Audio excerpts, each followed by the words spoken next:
It's Brian from Winter Garden Yoga, the only yoga studio where flexibility is not required.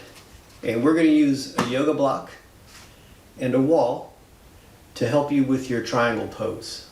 So when you're ready, grab your yoga block and let's get started.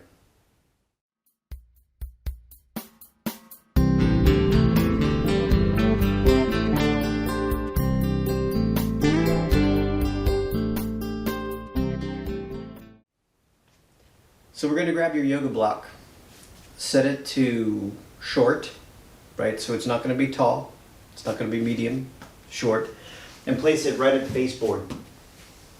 Now bring the outside edge of your foot against the yoga block.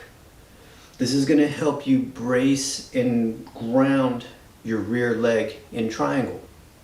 Your front leg will just kind of shimmy into our triangle stance. Start with your hips square.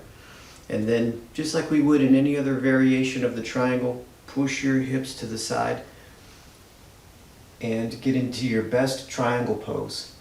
Really trying to emphasize and feel the grounding and the rooting down of that rear leg.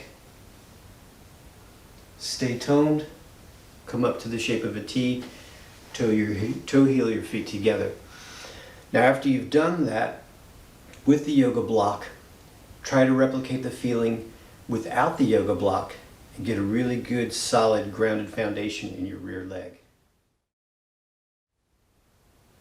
Let me know what you think in the comments. Let me know if there's any other yoga poses you'd like to see with the yoga block. And please subscribe.